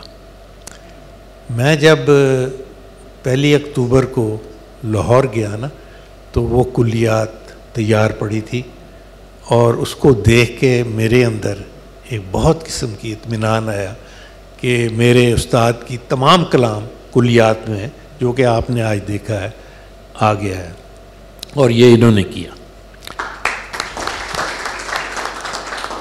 और ये यही काम नहीं किया, इन्होंने अलहमरा में मेरे लिए मेरी किताब की रूनुमाई की और मेरे जितने दोस्त थे पुराने, जिसमें अता कासमी, इनाम उल हक जावेद और शहर के नौजवान शायर को इकट्ठा किया। और ये जो बैनर आप देख रहे हैं ना, इससे 4 बड़ा बैनर इधर और इधर स्टैंडीज़, और अलहमरा का सारा हॉल भरा हुआ था और ये मेज़बान थे। और इन्होंने वो जो इज़्ज़त की, तो मैं उसका यही ये कह सकता हूँ कि ज़िंदगी से यही गिला है मुझे, बहुत दूर से तू मिला है मुझे।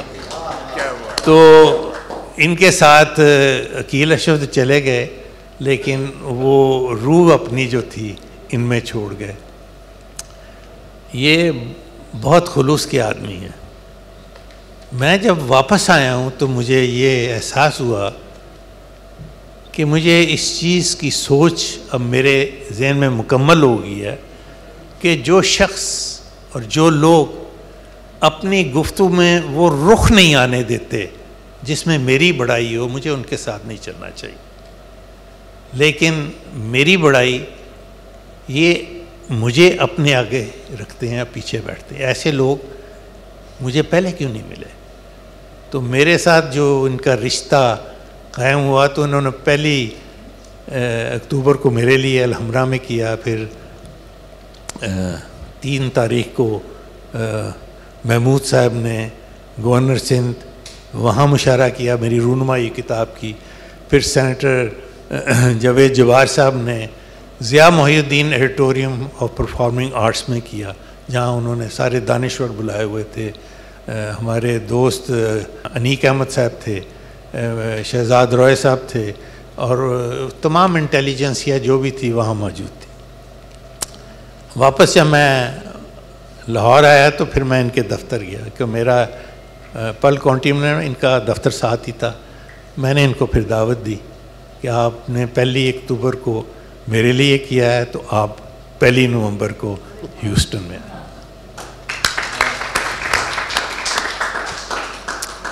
इनको मैंने एक और काम किया था कि उसी दिन मैंने इनको रियाज़ सुखन का अवार्ड दिया था, और मैं ये समझता हूँ कि आज आपकी महफिल में इनको लाइफ टाइम अचीवमेंट का अवार्ड देना चाहिए।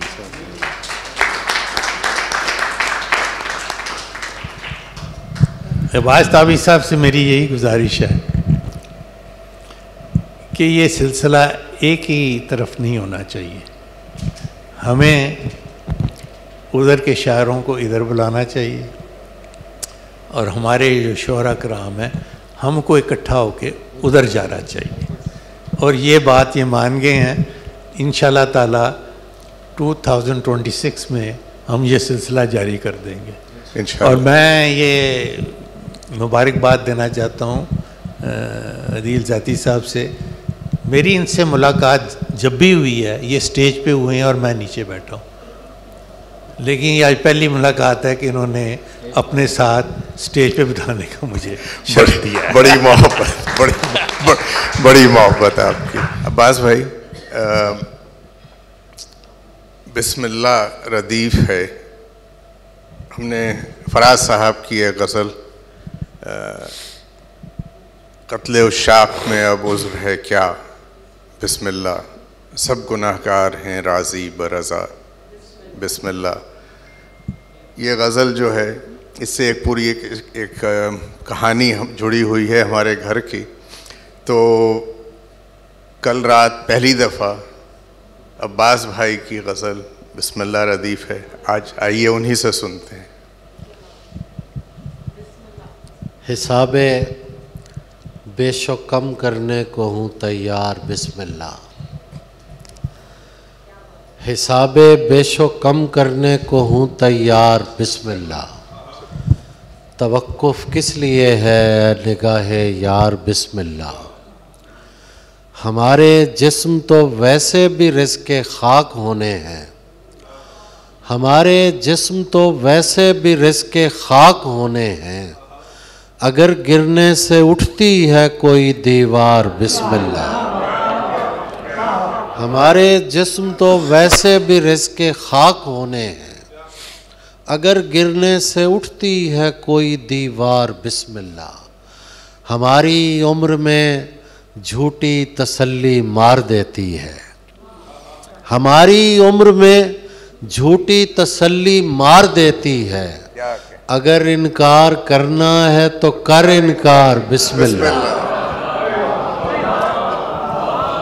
हमारी उम्र में झूठी तसल्ली मार देती है, अगर इनकार करना है तो कर इनकार बिस्मिल्लाह, तुझे कब मना करती है मेरी छेदों भरी झोली, तुझे कब मना करती है मेरी छेदों भरी झोली, बरस छाजों बरस रंगे जमाले यार बिस्मिल्लाह।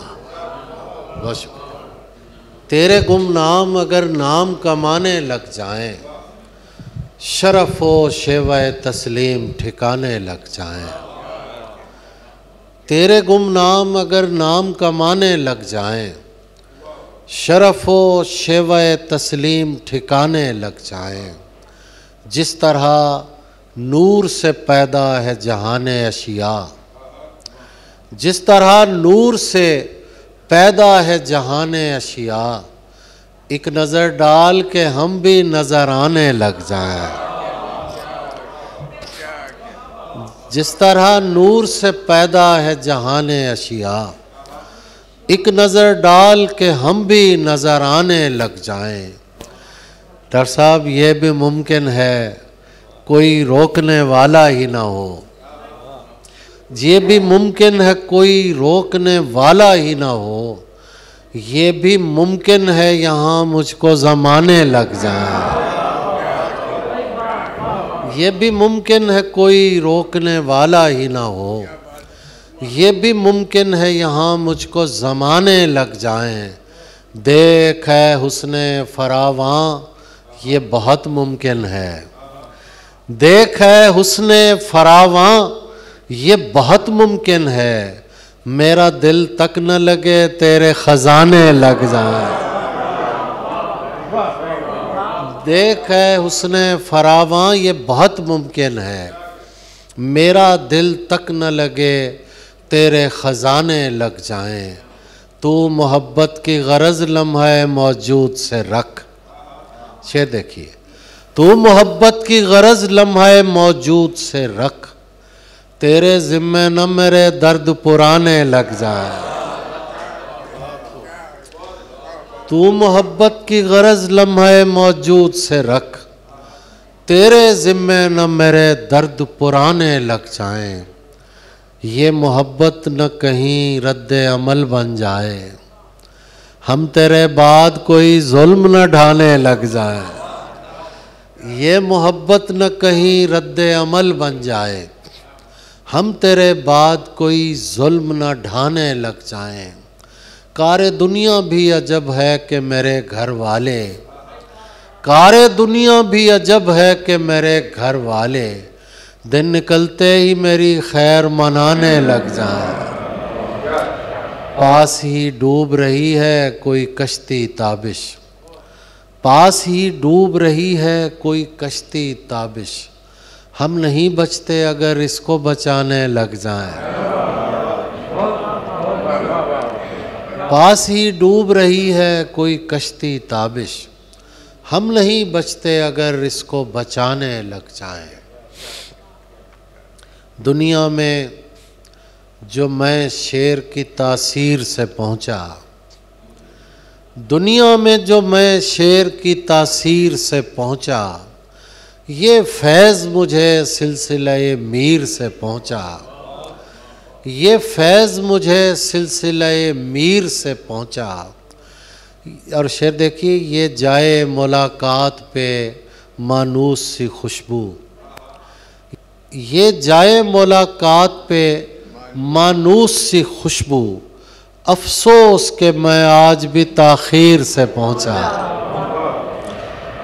ये जाए मुलाकात पे मानूस सी खुशबू, अफसोस के मैं आज भी ताख़ीर से पहुंचा। ये इश्क तो रास्ते में मुझे छोड़ गया था, ये इश्क तो रास्ते में मुझे छोड़ गया था, तुझ तक मैं किसी और ही तदबीर से पहुंचा। ये इश्क तो रास्ते में मुझे छोड़ गया था, तुझ तक मैं किसी और ही तदबीर से पहुंचा। और शेर देखिए कि हम वक्ते मुकर्रर पे पहुंच तो गए लेकिन, हम वक्ते मुकर्रर पे पहुंच तो गए लेकिन, तू पाँव से मैं पाँव की जंजीर से पहुंचा। हम वक्ते मुकर्रर पे पहुंच तो गए लेकिन, हम वक्ते मुकर्रर पे पहुंच तो गए लेकिन, तू पाँव से मैं पाँव की जंजीर से पहुंचा। बच्चों की तरह वक्त बिताने में लगे हैं, बच्चों की तरह वक्त बिताने में लगे हैं, दीवार पे हम फूल बनाने में लगे हैं। बच्चों की तरह वक्त बिताने में लगे हैं, दीवार पे हम फूल बनाने में लगे हैं। धोने से भी जाती नहीं उस हाथ की खुशबू। परवेज भाई, धोने से भी जाती नहीं उस हाथ की खुशबू, हम हाथ छुड़ाकर भी छुड़ाने में लगे हैं।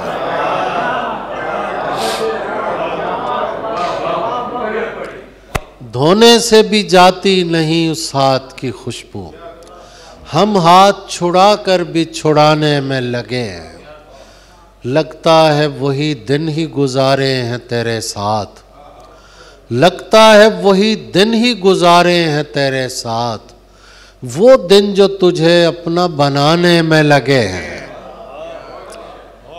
लगता है वही दिन ही गुजारे हैं तेरे साथ, वो दिन जो तुझे अपना बनाने में लगे हैं। दीवार के उस पार नहीं देख रहे क्या, दीवार के उस पार नहीं देख रहे क्या, ये लोग जो दीवार गिराने में लगे हैं।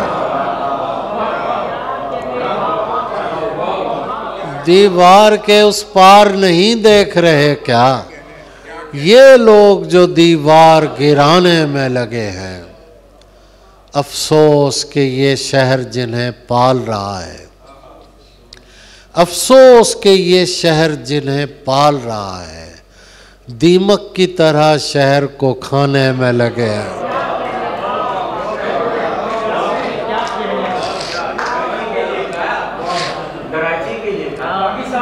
अफसोस कि ये शहर जिन्हें पाल रहा है, दीमक की तरह शहर को खाने में लगे हैं। अब इतना हम मिजाजे गमे यार कौन है, अब इतना हम मिजाजे गमे यार कौन है, मेरी तरह का और तरहदार कौन है, मेरी तरह का और तरहदार कौन है। तारीख है तो वो भी तुम्हारी लिखी हुई, तारीख है तो वो भी तुम्हारी लिखी हुई। अब तुम बताओगे हमें गद्दार कौन है।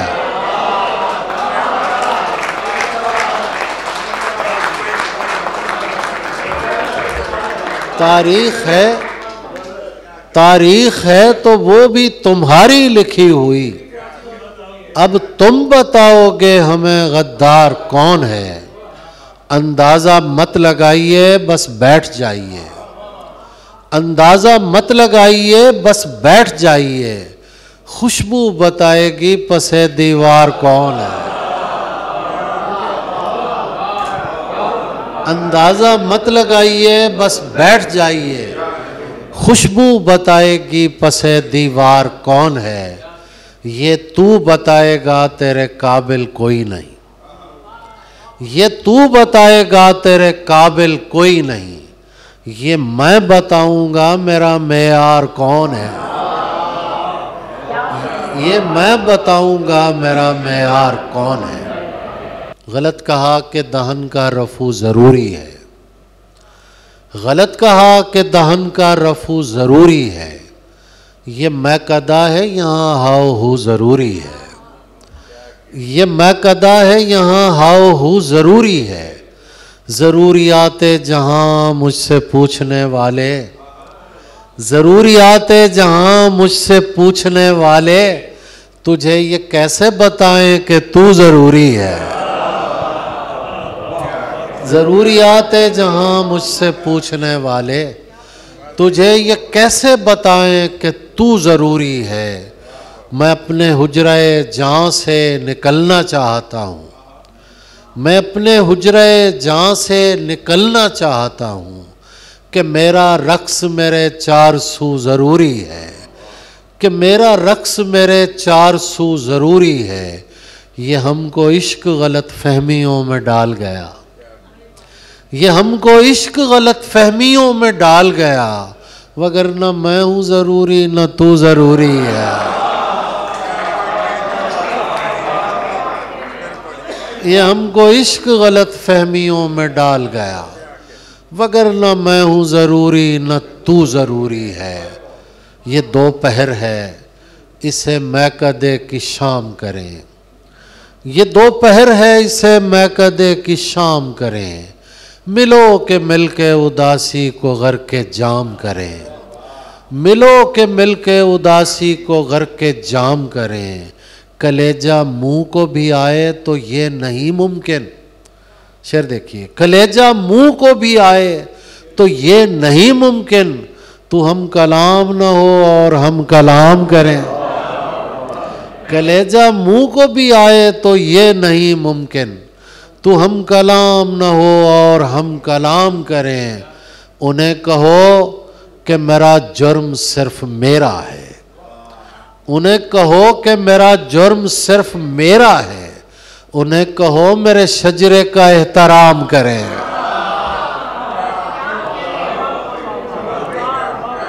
उन्हें कहो कि मेरा जुर्म सिर्फ मेरा है। उन्हें कहो मेरे शजरे का एहतराम करें। मैं बाकी उम्र परिंदों में रहना चाहता हूँ। मैं बाकी उम्र परिंदों में रहना चाहता हूँ। मेरे लिए किसी पिंजरे का इंतज़ाम करें। मैं बाकी उम्र परिंदों में रहना चाहता हूँ। मेरे लिए किसी पिंजरे का इंतज़ाम करें। आबो दाना भी नहीं और परिंदा खुश है। आबो दाना भी नहीं और परिंदा खुश है। मैं इसे देख के खुश हूँ कि ये कितना खुश है। आबो दाना भी नहीं और परिंदा खुश है। मैं इसे देख के खुश हूँ कि ये कितना खुश है। अच्छे लगते हैं मुझे शोर मचाते बच्चे। अच्छे लगते हैं मुझे शोर मचाते बच्चे। इनको खुश देख के लगता है कि दुनिया खुश है। इनको खुश देख के लगता है कि दुनिया खुश है। छोड़ ये बहस कि तू उससे खफा है ताबिश। छोड़ ये बहस कि तू उससे खफा है ताबिश। ये बता तुझसे कोई उसके अलावा खुश है।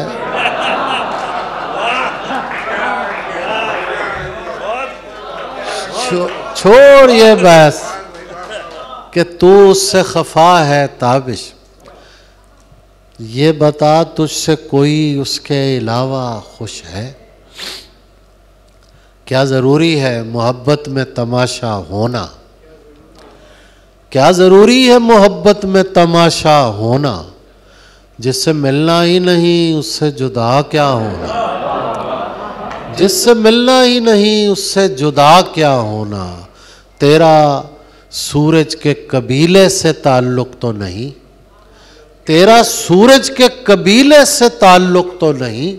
ये कहाँ से तुझे आया है सभी का होना। तेरा सूरज के कबीले से ताल्लुक़ तो नहीं। ये कहाँ से तुझे आया है सभी का होना। तूने आने में बहुत देर लगा दी वरना। तूने आने में बहुत देर लगा दी वरना। मैं नहीं चाहता था हिज्र में बूढ़ा होना। तूने आने में बहुत देर लगा दी वरना। मैं नहीं चाहता था हिज्र में बूढ़ा होना। क्या तमाशा है कि सब मुझको बुरा कहते हैं। क्या तमाशा है कि सब मुझको बुरा कहते हैं और सब चाहते हैं मेरी तरह का होना।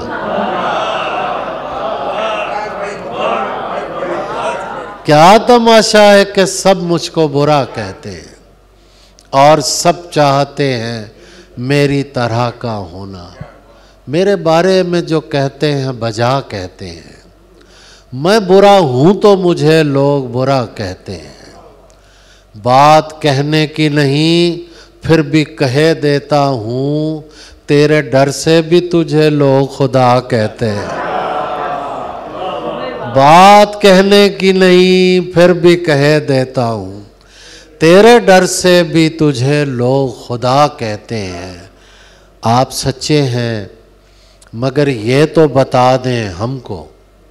आप सच्चे हैं, मगर ये तो बता दें हमको, झूठ सच लगने लगे तो उसे क्या कहते हैं? अब्बास भाई का एक शेर ये भी है, थोड़ा सा एक घूंट पानी ले लीजिए अब्बास भाई, कि मेरे खुदा उन्हें फिरदौस में जगह देना। शेर सुनिए और दाद अब्बास भाई को दीजिए कि हस्बे हाल भी है कि मेरे खुदा उन्हें फिरदौस में जगह देना, जो मर गए मेरा जीना हराम करते हुए। अब्बास भाई क्या अच्छा हो कि गज़ल पूरी कर दें। इरशाद आपा किताब हम वापस आप ही को भेज रहे हैं, उसमें हमने एक निशान लगाया हुआ था, अगर 2 मिनट के लिए उधार ले लें आपसे तो बड़ी इनायत होगी आपकी। बिस्मिल्लाह जी, ये 2 शेर हैं, बस मैं सुना देता हूँ। सिला मिला किसी पत्थर पे काम करते हुए, सिला मिला किसी पत्थर पे काम करते हुए, कि हो गई है गज़ल उसको राम करते हुए। सिला मिला किसी पत्थर पे काम करते हुए, कि हो गई है गज़ल उसको राम करते हुए। मेरे खुदा उन्हें फिरदौस में जगह देना, मेरे खुदा उन्हें फिरदौस में जगह देना, जो मर गए मेरा जीना हराम करते हुए, जो मर गए मेरा जीना हराम करते हुए। ये धूप हिज्र की हम रंगे इंतकाम न हो, ये धूप हिज्र की हम रंगे इंतकाम न हो, खुदा करे कि तेरे बाद कोई शाम न हो। ये धूप हिज्र की हम रंगे इंतकाम न हो, खुदा करे कि तेरे बाद कोई शाम न हो। ये लोग नौकरी पेशा हैं और चाहते हैं, ये यहाँ के नौकरी पेशा लोगों की बात नहीं है, वहाँ की है। ये लोग नौकरी पेशा हैं और चाहते हैं, सिवाय इश्क ने और कोई काम न हो।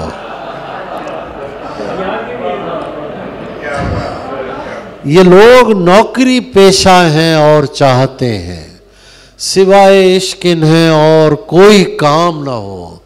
ये शर्त रखी गई तख्त पर बिठाते हुए, ये शर्त रखी गई तख्त पर बिठाते हुए, कि बादशाह किसी और का गुलाम न हो।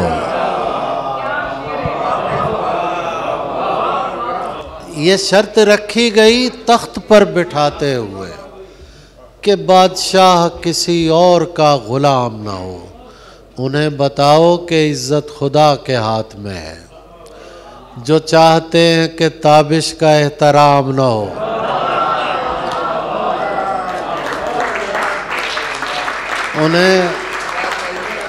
उन्हें बताओ कि इज़्ज़त खुदा के हाथ में है, जो चाहते हैं कि ताबिश का एहतराम ना हो। तुम हो तो करीब और करीब रगे जां हो, फिर क्यों ये मुझे पूछना पड़ता है कहाँ हो। तुम हो तो करीब और करीब रगे जां हो, फिर क्यों ये मुझे पूछना पड़ता है कहाँ हो। मुमकिन है कि इस बाग में दम घुटने का बायस, मुमकिन है कि इस बाग में दम घुटने का बायस, खुशबू जिसे कहते हैं वो फूलों का धुआं हो। मुमकिन है कि इस बाग में दम घुटने का बायस, खुशबू जिसे कहते हैं वो फूलों का धुआं हो। और शेर देखिए, माँ थी तो मुझे रात नहीं पड़ती थी बाहर, माँ थी तो मुझे रात नहीं पड़ती थी बाहर, अब कोई नहीं पूछता अब्बास कहाँ हो। माँ थी तो मुझे रात नहीं पड़ती थी बाहर, अब कोई नहीं पूछता अब्बास कहाँ हो। इस तरह सरे फर्श अज़ाब बैठी है ताबिश, जैसे ये उदासी किसी मकतूल की माँ हो। इस तरह सरे फर्श अज़ाब बैठी है ताबिश, जैसे ये उदासी किसी मकतूल की माँ हो। कोई मिलता नहीं ये बोझ उठाने के लिए, शाम बेचैन है सूरज को गिराने के लिए।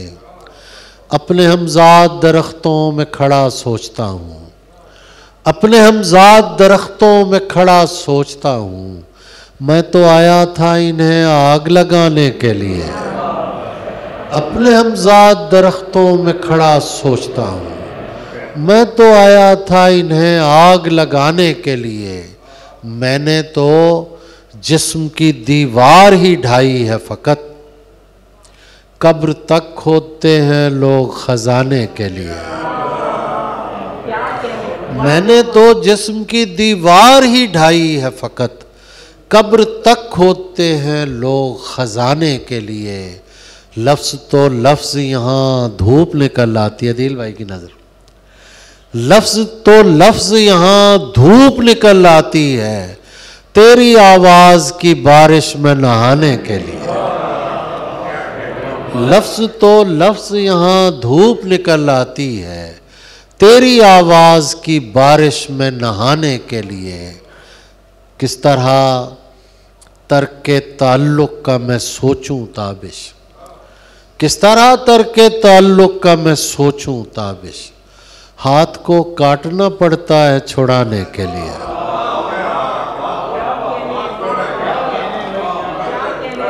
किस तरह तर्के ताल्लुक़ का मैं सोचूं ताबिश, हाथ को काटना पड़ता है छुड़ाने के लिए। तू चाहता है किसी और को पता न लगे, तू चाहता है किसी और को पता न लगे, मैं तेरे साथ फिरूं और मुझे हवा न लगे। तू चाहता है किसी और को पता न लगे, मैं तेरे साथ फिरूं और मुझे हवा न लगे। तुम्हारे तक मैं बहुत दिल दुखा के पहुंचा हूं, तुम्हारे तक मैं बहुत दिल दुखा के पहुंचा हूं। दुआ करो कि मुझे कोई बद्दुआ न लगे। तुम्हारे तक मैं बहुत दिल दुखा के पहुंचा हूं, दुआ करो कि मुझे कोई बद्दुआ न लगे। मैं तेरे बाद कोई तेरे जैसा ढूंढता हूँ, मैं तेरे बाद कोई तेरे जैसा ढूंढता हूँ, जो बेवफाई करे और बेवफा न लगे। मैं तेरे बाद कोई तेरे जैसा ढूंढता हूँ, जो बेवफाई करे और बेवफा न लगे। हजार इश्क करो लेकिन इतना ध्यान रहे, हजार इश्क करो लेकिन इतना ध्यान रहे कि तुमको पहली मोहब्बत की बद्दुआ न लगे। डॉक्टर साहब ने कुछ शॉट्स यहाँ दी, खवातीन को एक नाम पुकारा गया लेकिन वो खातून उस वक्त मौजूद नहीं थी। 30 सेकंड का मेरी गुजारिश है, यहाँ से रेडियो प्रोग्राम करती हैं अपना एक तहरीम जुबैरी साहब है, वो तशरीफ लाएं और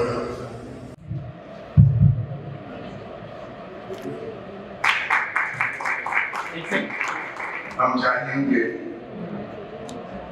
कोई अगर फरमाइश कोई सवाल कहीं से जी डर लगता है, इस तरफ से कोई फरमाइश है? बासिर भाई कोई फरमाइश है? डर लगता है कि फरमाइश रात को घर से निकलते हुए डर लगता है। सुनिए साहब सुनिए, रात को घर से निकलते हुए डर लगता है, चांद दीवार पे रखा हुआ सर लगता है, चांद दीवार पे रखा हुआ सर लगता है। इस जमाने में गनीमत है मियाँ, कोई बाहर से भी दरवेश अगर लगता है। इस जमाने में गनीमत है मियाँ, कोई बाहर से भी दरवेश अगर लगता है। कूफा और शाम मराहिल में गुजर जाएंगे, कूफा और शाम मराहिल में गुजर जाएंगे, ये मदीने से मदीने का सफर,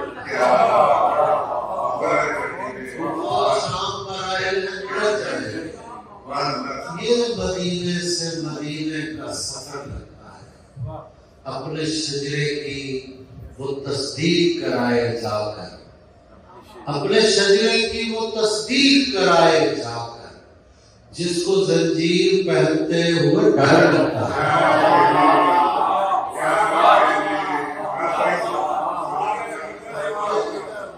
अपने शजरे की वो तस्दीक कराए जाकर, जिसको जंजीर पहनते हुए डर लगता है। मुझसे तो दिल भी मोहब्बत में नहीं खर्च हुआ, मुझसे तो दिल भी मोहब्बत में नहीं खर्च हुआ।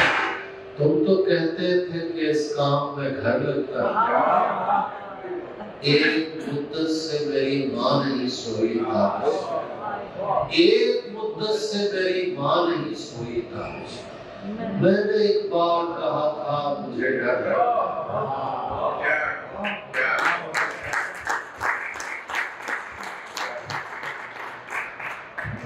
कैसा जुनून, कहाँ की वफा खुश रहा, कैसा जुनून, कहाँ की वफा खुश रहा। ऐसा के नाने दश्ते बला खुश रहा, ऐसा के नाने दश्ते बला खुश रहा। मुद्दत के बाद ख्वाब में आया था मेरा बाप, मुद्दत के बाद ख्वाब में आया था मेरा बाप, और उसने मुझसे इतना कहा खुश रहा। मुद्दत के बाद ख्वाब में आया था मेरा बाप, और उसने मुझसे इतना कहा खुश रहा करो। पहले तो उसने गम के फवायद बयां किए, पहले तो उसने गम के फवायद बयां किए, फिर वक्फा लेके कहने लगा खुश रहा।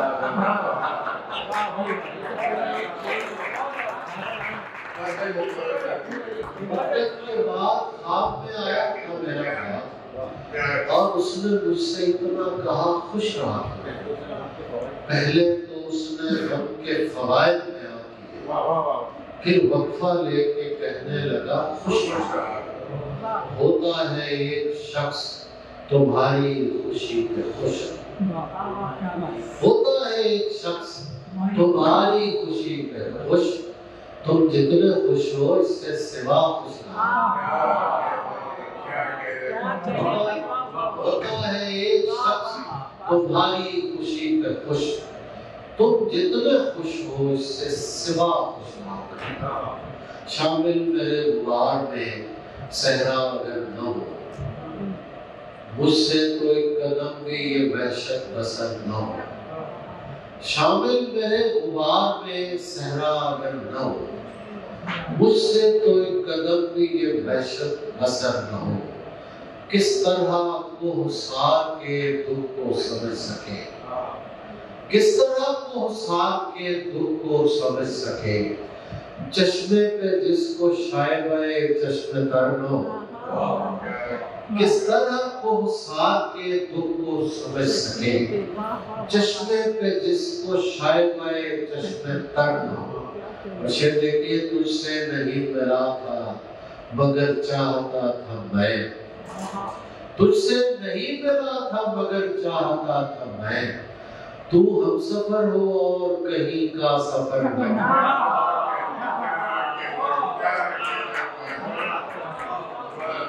तुझसे नहीं मिला था मगर चाहता था मैं। तू हमसफर हो और कहीं का सफर न।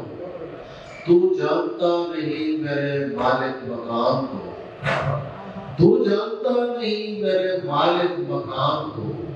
ऐ दोस्त कोई चीज इधर से उधर, तू जानता नहीं मेरे मालिक मकान को। ऐ दोस्त कोई चीज इधर से उधर न हो। ये कह के मेरे घर से फरिश्ते चले गए, ये कह के मेरे घर से फरिश्ते चले गए। वो कोई घर है जिसमें परिंदों का घर न हो। ये कह के मेरे घर से फरिश्ते चले गए। वो कोई घर है जिसमें परिंदों का घर। ये शब, ये दस्तकें, ये परिंदों की कीलोकाल, दरवाजा खोलिए कहीं सुबह सफर न हो। ताबिश क़ज़ा में खुद जिन्हें इज्जत हुई नसीब, वो चाहते हैं और कोई मोतबर न हो।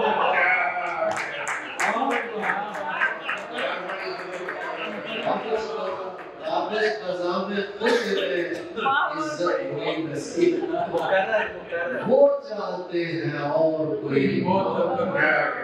चलते रहने दो मियां सिलसिला दिलदारी का। ये वहशत तो ये वहशत ही मुसलसल हो जाए, रक्स करते हुए अतराफ में जंगल हो जाए। चलता रहने दो मियां सिलसिला दिलदारी का, चलता रहने दो मियां सिलसिला दिलदारी का। आशिकी दीन नहीं है कि मुकम्मल हो जाए, चलता रहने दो मियां सिलसिला दिलदारी का। आशिकी दीन नहीं है कि मुकम्मल हो जाए। और हालते हिज्र में जो रक्स नहीं कर सकता, हालते हिज्र में जो रक्स नहीं कर सकता, उसके हक में यही बेहतर है कि पागल। हालते हिज्र में जो रक्स नहीं कर सकता, उसके हक में यही बेहतर है कि पागल हो जाए। और ये देखिए कि डूबती नाव में सब चीख रहे हैं ताबिश, डूबती नाव में सब चीख रहे हैं ताबिश, और मुझे फिक्र गजल मेरी मुकम्मल हो। क्या डूबती नाव में सब चीख रहे हैं ताबिश, मेरे आसाफ मुअत्तल नहीं होने देंगे, ये परिंदे मुझे पागल नहीं होने देंगे, मेरे आसाफ मुअत्तल नहीं होने देंगे, ये परिंदे मुझे पागल नहीं होने देंगे। तू खुदा होने की कोशिश तो करेगा, लेकिन तू खुदा होने की कोशिश तो करेगा, लेकिन हम तुझे आंख से ओझल नहीं होने देंगे। तू खुदा होने की कोशिश तो करेगा, लेकिन हम तुझे आंख से ओझल नहीं होने देंगे। ये जो एक बेउदासी की उगी है घर में, ये जो एक बेउदासी की उगी है घर में, हम इसे फैल के जंगल नहीं होने देंगे। ये जो एक बेउदासी की उगी है घर में, हम इसे फैल के जंगल नहीं होने देंगे। यार एक बार परिंदों को हुकूमत दे दो, यार एक बार परिंदों को हुकूमत दे दो, ये किसी शहर को मक्तल नहीं होने। यार एक बार परिंदों को हुकूमत दे दो, ये किसी शहर को मक्तल नहीं होने देंगे। ये जो चेहरे हैं यहाँ चांद से चेहरे ताबिश, ये मेरा इश्क मुकम्मल नहीं होने। जख्म से फूल उगे, फूल से खुशबू आए, तुझसे वो बात करे जिसको ये जादू आए। जख्म से फूल उगे, फूल से खुशबू आए, तुझसे वो बात करे जिसको ये जादू आए। इतना आसान नहीं अल्लाह का बेटा होना, इतना आसान नहीं अल्लाह का बेटा होना। नाव डूबी तो मेरे हाथ में चप्पू आए, इतना आसान नहीं अल्लाह का बेटा होना। नाव डूबी तो मेरे हाथ में चप्पू आए, तेरे होठों पे किसी और की बातें आई, तेरे होठों पे किसी और की बातें आई, मेरी आंखों में किसी और के आंसू आए। तेरे होठों पे किसी और की बातें आई, मेरी आंखों में किसी और के आंसू आए। ये मोहब्बत है, रकाबत तो नहीं हो सकती। ये मोहब्बत है, रकाबत तो नहीं हो सकती। तीन लोगों से अगर एक ही खुशबू आए, ये मोहब्बत है, रकाबत तो नहीं हो सकती। तीन लोगों से अगर एक ही खुशबू आए, तीन लोगों से अगर चार चेहरे मुझे अच्छे तो बहुत लगते हैं, इश्क मैं उससे करूंगा जिसे उर्दू आए।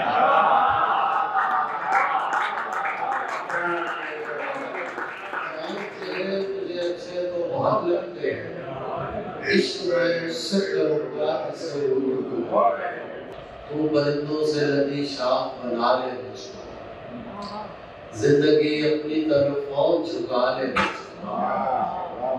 तू परिंदों से लदी शाख बना ले मुझको, जिंदगी अपनी तरफ और झुका ले मुझको।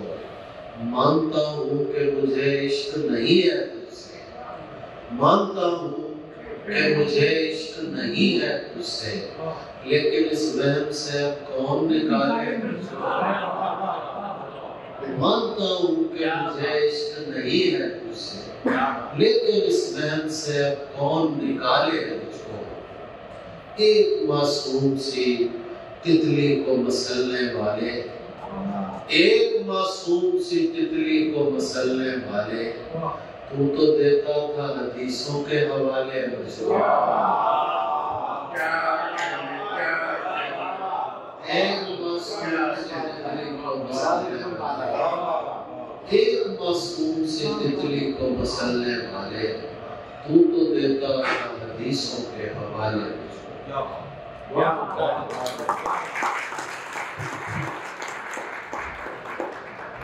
उम्मीद है कि आज की ये महफिल आप लोगों को पसंद आई हो। इसका मुहर्रिक हमारे डॉक्टर आसिफ नदीर साहब की फरमाइश थी कि बास्ताबिश भाई हों, शहर ह्यूस्टन के सुनने वाले हों, शहर ह्यूस्टन के शोरा हों, और एक शख्सियत को समझाया जाए, उसके मुताबिक बात हो, उसे सुना जाए। हमारे ख्याल में डॉक्टर साहब ये काम आज मुकम्मल हो। आपकी बकेट लिस्ट। बहुत शुक्रिया सर। इंसान ख्वाब देखते हैं, ख्वाब देखने चाहिए, लेकिन जो शख्स अपनी सोच पे सूरज खुद उड़ाता है, उसका नाम अबास्ताबिश। मैं हमेशा कहता हूँ कि मेरे में जो भी उजाला है मेरी माँ ही का होता है, और आज की शायरी में जिन्होंने अपने वालिद और अपनी माता को जो इससे जिक्र किया, मैं ये समझता हूँ कि इससे ज्यादा कोई अपने माँ बाप को खराज नसीब नहीं पेश कर सकता। हमारे उस्ताद चले गए हैं, लेकिन वो अपनी रूह आपने छोड़। आपसे मोहब्बत का रिश्ता मेरा और डॉक्टर आसिफ जिससे मोहब्बत करता है बेहिसाब करता है, और मुझे ये खुशी हुई है कि मैं जितनी मोहब्बत इनसे करता हूँ तो उससे झांकना ज्यादा मुझसे करते हैं। तो ये सिलसिला मोहब्बत का जो है ये शुरू है। मेरे दरवाजे उसी तरह आपके लिए खुले हैं जैसे अकील अशरफ साहब के साथ थे, और मुझे एक ऐसा साथी मिला है जिसका नाम अदील ज़ैदी है। ये कमाल का इंसान है, मैं कुछ भी नहीं करता, ये सब कुछ करता है, और ये इनकी मोहब्बत है, प्यार है। मैं ताबिश साहब को मिलने गया, तबीयत ठीक नहीं थी आपके साथ, उन्होंने इनको एंटीबायोटिक दी, विटामिन सी सब कुछ दे दिया। अब मैं जब पहुंचा तो ये बिल्कुल ठीक हो चुके तो मैं ये आपने ये मेरा काम कब से, तो ये हर ये देखिए, ये तो मोहब्बतों के सिलसिले में चलेंगे। डॉक्टर ये मैं आपसे पूछना चाहता हूँ, मैं एक डॉक्टर हूँ, मैंने 55 साल ये मेडिसिन की, और ये सवाल मेरा है, एक ही सवाल करूँगा मैं ताबिश साहब से। कहते हैं कि मोहब्बत एक से होती है, दूसरे से हो सकती है, लेकिन इश्क जो है वो मोहब्बत से आगे की बात। अगर इश्क का लफ्ज़ छोड़ दिया जाए, और मैं ये सवाल करूँ एक ऐसे शहर से जो कहते हाजिर का सबसे बड़ा शहर है, जो कि मोहब्बत और साथ में साथ बड़ा है, ये मोहब्बत बड़ी। डॉक्टर साहब ने मुश्किल में डाल दिया। देखिए एक बात ये है कि हर चीज का आगाज वहम से होता है। वो मोहब्बत हो, इश्क हो, जुनून हो, कुछ भी हो, वहम से शुरू होता है। और मीर साहब कह रहे हैं कि ये तवाम का कारखाना है, यहाँ वही है जो ये तबाह किया। हम जब किसी वहम में मुब्तला होते हैं, मेरे पास कई नौजवान आते हैं, बात होती है, वो कहते हैं कि हमें इश्क हो गया है। मैं कहता हूँ तुम्हें इश्क हुआ है या इसका वहम हुआ है? ये दो मुख्तलिफ चीज़ें हैं। अच्छा, वहम जो होता है वो भी उतना ही स्ट्रॉन्ग होता है जितना इश्क होता है।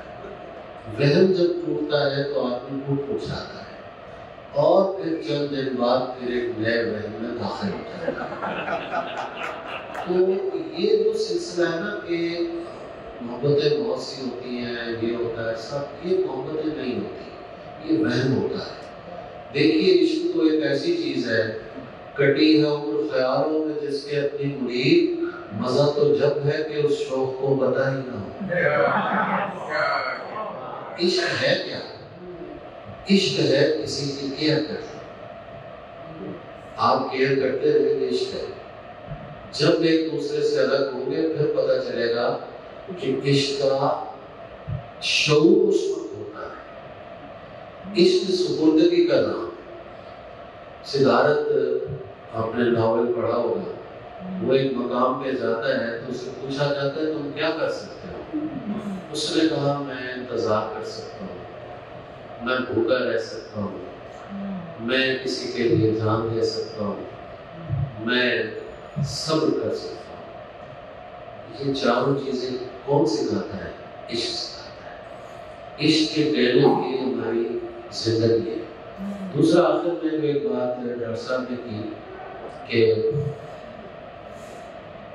ये मोहब्बत करते हैं, मैं उनसे मोहब्बत करता हूँ, बिल्कुल दुरुस्त बात है। मेरी सारी जिंदगी जो है वो एक असूल पे है। वो असूल क्या है? हमारे बहुत से लोग जो है वो मोहब्बत के रिसीविंग एंड पे रहते हैं, उनकी जिंदगी में गिविंग एंड नहीं होता। मैं समझता हूँ कोई आपसे मोहब्बत करता है, इन्होंने अदील भाई ने, डॉक्टर आसिफ रियाज नदीम ने ये शाम की है, तो ये मेरा हक नहीं है, ये मुझ पे इन्होंने एहसान किया है। मोहब्बत एहसान होती है, हक नहीं होती, और एहसान का बदला शुक्रगुजारी होता है। जिस पर एहसान करो उसके शर से बड़ा बहुत किया ना, शर क्यों पैदा होता है? ये भी कभी गौर करें ना इस बात पे कि जिस पे एहसान करते हैं उसमें शर पैदा क्यों होता है? वो होता इसलिए कि वो बंदा बुनियादी तौर पर शुक्रगुजार नहीं होता, उसके अंदर वो एक प्रेशर पैदा होता रहता है। उसे पता है कि इसने एहसान किया, वो होते होते होते होते फिर वो अचानक उस प्रेशर से झटका के निकलता है और उस बंदे के खिलाफ खड़ा होता है। देखिए लोग अब सोचते हैं ना, डॉक्टर साहब आपकी मोहब्बत है, आपका बहुत शुक्रिया, आपने इस काबिल समझा। अब हमारी ज़बान जो है वो ये कहते हुए क्यों थकती है, मुझे नहीं समझ आती। मैं एक छोटा सा आखिर में, बहुत वक्त हो गया है, मैं एक कॉलेज में पढ़ाता था लाहौर से बहुत दूर, लाला मूसा में। बड़ी कोशिश की मैंने कि मैं लाहौर FC कॉलेज में आ जाऊँ। वहाँ मैं जब आया तो मुझे लगा कि यार वही परेशानी जो लाला मूसा में थी वो यहाँ भी है। तो मैं तो बड़ी कोशिश करके आया। हम कोशिश करते हैं कि एक मंजिल के लिए वो मिल गई, कोई स्कूल नहीं मिल रहा। तो एक बुजुर्ग मुझे मिले, मैंने उन्हें बताया कि ये मेरे साथ मसला है। तो उन्होंने कहा कभी शुक्र अदा किया? मैंने नहीं किया। कहता है जब खुशी मिले उसको शुक्र अदा करो, तब खुशी खुशी लगेगी आपको। अदरवाइज आप नहीं खड़े हो जहाँ पहले थे खुशी हासिल करने से पहले। इनके लिए एक जुमला असगर नदीम सैयद साहब, एक बड़ा नाम है हमारे मुल्क का, सुन रहे थे। उन्होंने कहा कि अब्बास साबिश जो है वो एक खामोश आलिम है, और उन्होंने इजाफा ये किया कि आलिम अगर खामोश रहे तो भी आलिम होता है। और इसका सबूत ये उन्होंने दिया कि जब उन्हें कोई मुश्किल आती है या कोई मसला होता है तो उन्हें फोन करते हैं और ये उस मुद्दे को सुलझा देते हैं बड़ी खामोशी के साथ। 2 शेरों पे आज की महफिल का इख्तिताम करते हैं। शेर आपका सुना हुआ है कि जिंदगी जिनसे मिलकर जिंदगी से प्यार हो जाए वो लोग आपने देखे ना हो शायद, मगर ऐसे भी हैं।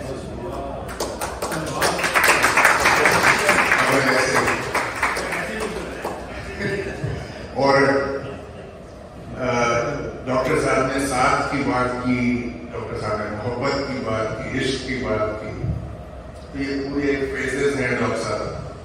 खबरें तहय्युर सुन, न जुनून रहा न परी रही, न तो तू रहा न तो मैं रहा, जो रही सुखे खबर नहीं।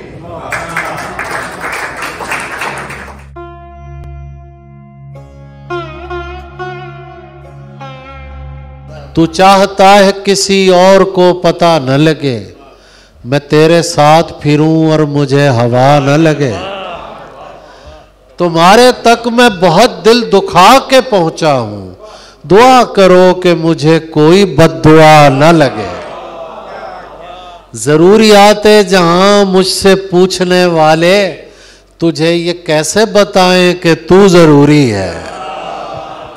ये हमको इश्क गलत फहमियों में डाल गया, वगरना मैं हूं जरूरी न तू जरूरी है।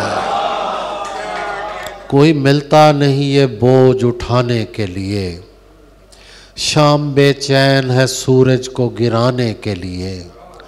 अपने हमजाद दरख्तों में खड़ा सोचता हूँ, अपने हमजाद दरख्तों में खड़ा सोचता हूँ, मैं तो आया था इन्हें आग लगाने के लिए।